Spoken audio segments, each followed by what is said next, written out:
ദുശാസനന്റെ മാറുപിളർന്ന കീചകനെ വധിച്ച, ദ്രൗപദിക്ക് വേണ്ടി പൂതേടിപ്പോയ, എന്നും രണ്ടാമൂഴക്കാരനാകേണ്ടി വന്ന ഭീമന്റെ കഥയാണ് രണ്ടാമൂഴം.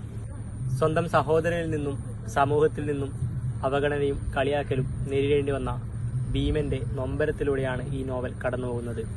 നോവലിലെ പല സന്ദർഭങ്ങളിലും എപ്പോഴും ഭീമന് രണ്ടാമതായിരുന്നു അവസരം. നമ്മൾ ഇതിഹാസ കഥാപാത്രങ്ങളായി കാണുന്ന അല്ലെങ്കിൽ ആരാധിക്കുന്ന പല കഥാപാത്രങ്ങളുടെയും മാനസിക സംഘർഷങ്ങൾ ഈ നോവലിൽ വിവരിക്കുന്നു. അതുപോലെ തന്നെ പാണ്ഡവരടക്കമുള്ള കഥാപാത്രങ്ങളെ MT വിമർശിക്കുന്നുമുണ്ട്. അവരുടെ അസൂയകളും കുശുമ്പുകളും കുറവുകളും ശക്തികളും ഈ നോവലിൽ വിവരിക്കുന്നു. മഹാഭാരത കഥയെ അതുപോലെ തന്നെ നോവലിൽ ആവിഷ്കരിക്കുകയല്ല MT. മഹാഭാരത കഥയിലെ പല സന്ദർഭങ്ങളും മറ്റൊരു രീതിയിലാണ് MT ഈ നോവലിൽ ആവിഷ്കരിച്ചിരിക്കുന്നത്. അദ്ദേഹത്തിൻ്റെതായി ചില സന്ദർഭങ്ങളും കഥയും ഈ നോവലിൽ ഉൾപ്പെടുത്തിയിട്ടുണ്ട്. അതുകൊണ്ട് തന്നെ ചില വായനക്കാർക്ക് ഈ നോവൽ പൂർണ്ണമായി ദഹിക്കണമെന്നില്ല.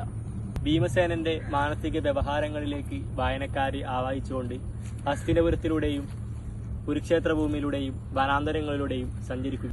മരണക്കിടക്കയിൽ നിന്ന് ഉയർത്തെഴുന്നേറ്റ ശേഷമാണ് MT ഈ നോവൽ എഴുതിയത്. അതുകൊണ്ട് തന്നെ അദ്ദേഹത്തിന്റെ രചനാശൈലിയിലെ മുഴുവൻ ഊർജവും നമുക്ക് ഈ നോവലിൽ കാണാൻ കഴിയും. ഭീമന്റെ ചെറുപ്പം മുതലുള്ള കാര്യങ്ങൾ ഈ നോവലിൽ അവതരിപ്പിക്കുന്നു.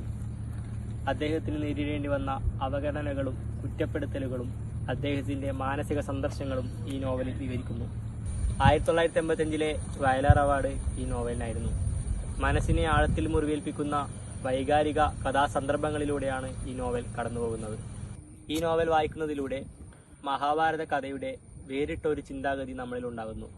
കാരണം മഹാഭാരതം അറിയുന്ന പലരുടെയും ഇതിഹാസ കഥാപാത്രങ്ങൾ കർണനും അർജുനനുമാണ്.